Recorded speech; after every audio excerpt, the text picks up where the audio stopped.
Hey everyone, welcome back to the channel. So in today's video, I'm going to be doing some 3x3 intermediate / advanced walkthrough solves, and a lot of people were asking for this because it's been a long time since I did one of these walkthrough solve videos. So yeah, let's get right into this.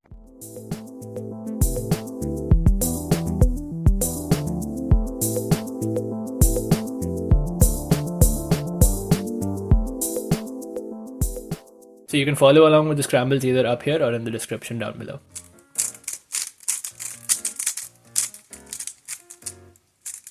Okay, so this is the first scramble. I'm gonna do white cross for all of these just to keep it simple, and also because I'm not color neutral entirely. So what I see first is the cross edges, the right here, here, and here. It's not a great scramble, I will say that much. I mean, I'm probably gonna do something like L2 to solve the blue, and then U prime, RFR to solve green and red, and that'll put orange right here, so I can do DL to solve the orange. So yeah, it's not it's not great. And I don't know if I can really see my first pair here. I'd probably track the blue-orange along with this white-blue-orange because I think that they will end up close together. So yeah, let's just go with that. So L2, U prime, R, F, R, D, L. So as I said, that was my cross solution and they did end up right together. So I would have been right on the money with the pair. And yeah, let's insert that. I should probably have rotated this way to insert it, but it's fine. I made the mistake. Now I'm just gonna stick with it. It's also not gonna be too bad because red green here might be nice with this red green. So yeah, as you can see, I did that to pair the green orange, and that helps me set up red green like that. So I solved that in the front, and then I can just solve this into the front here. Yeah, and then I get this sad dot case. Don't ask me why I got a dot case, but yeah, and then just JPerm. So yeah, pretty straightforward solve for the rest of it. The main key takeaways from this solve were looking at the first pair, not necessarily tracking the entire thing because the cross was a little complicated for me, but looking at the first pair and making sure you know where it ends up. So yeah, on to the second one. Okay, so this is the second scramble, and here again I see the cross pieces here, here, and here. I think I'm gonna go with, I'm gonna put red here first and then bring blue in, so DR. And then U F prime. The reason I'm doing it this way is because DR U F prime will set up green here and bring it here in fact, and then orange will come up here as I solve blue and red with respect to each other. But also that helps me set up this pair very nicely. So as you will see now, DR U F prime, that sets up all of the cross edges and this pair. So when I do D R prime, I can do U prime F prime. So this is what I saw in inspection, and then I will insert this in the back. This is a cool back insert you should learn if you don't know it already. Just gonna do wide F prime L wide F. And another cool thing about this insert is obviously it's rotationless, and in this case it's gonna set these up very nicely because now these are set up to a 3-move insert in the back. And then I immediately see the red green, so I'm just gonna do that, and then I'm gonna solve green orange like that. So that was pretty nice F2L, I would say. Like the cross plus F2L was pretty nice because yeah, in this case I just had like very easy to look ahead to pairs. Then I just have this pi case, and I have a JPerm. So yeah, that's all for solve number 2, and key takeaways from this solve were track your first pair, do back inserts with wide moves, those are cool, and yeah, try and solve pairs into the back as much as you can and not into the front so you can look ahead better to your next pairs. On to the third.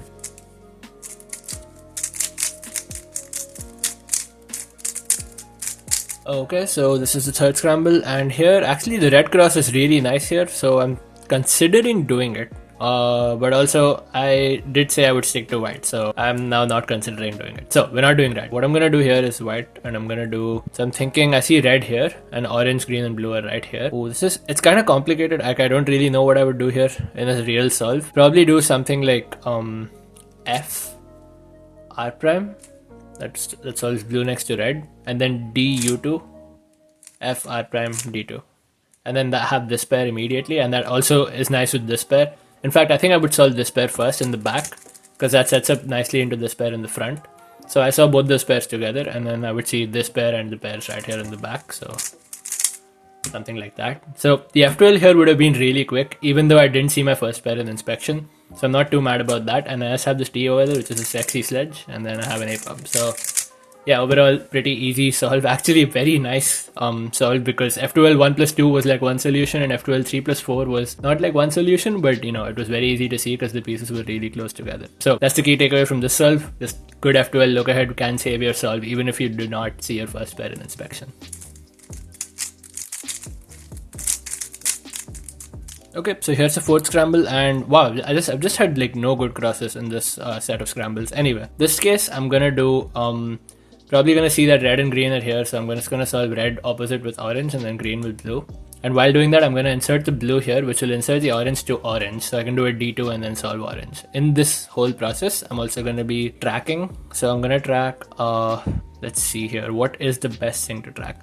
I know this red-blue pair is gonna end up on top, but I know that this red-blue pair won't really be affected. It would do in the D2 R prime is probably going to come around here. So I'm just going to keep my eye on that. I'm not going to be too worried about that. So I'm just going to solve this now with R prime, B prime, U prime, R prime, F, and then D2 R prime. Yeah, it's good that I tracked the red blue edge because the corner ended up right in front of me and I can go right into the solution like this. And also see that it sets up green orange. Now, I do not recommend doing diagonal pairs, but in this case, I also see green red. So I can actually just rotate like this, solve green orange, and then solve green red into the back like that. And then I have orange blue here, just rotate, solve that. And then yeah, simple. I have this S case and I know it's gonna give me a G perm, so this is a G perm. That was that solve. In this case, I guess the key takeaway was the fact that you probably shouldn't solve pairs diagonally, like into diagonal slots, unless you can see the other solutions for any of the other pairs. And now we'll go on to the fifth scramble. Okay, scramble number 5 is looking not so hard, which is really nice because all the other scrambles so far have been pretty tragic. So in this case, there's a few pairs I can see right off the bat. So obviously orange and blue are just 2 moves away from being solved into the cross, and then this is 3 more moves. So it's just a 5 move cross, which is really nice. And I'm gonna track, since I know these 3 moves will not affect this edge, I'm probably just gonna track the white, green, orange corner and the green, orange edge. So I'm just gonna do B, L2. And then RF R prime. So B will bring this here, L2 will bring it here, and then RF R prime will bring it here. So I know that the corner and edge are going to end up here. So it will be a nice solution. So I can do this B, L2, RF R prime. And as you can see, it ended up right here. So I can just solve it into the back like that. And then I see orange blue immediately, solve that into the back. And then I see red blue, I'm going to solve that here. And then I'm going to solve red green also into the back like this. So another wide move back insert. So this is wide FR, wide F prime, pretty simple. And then just soon and G perm, another G perm.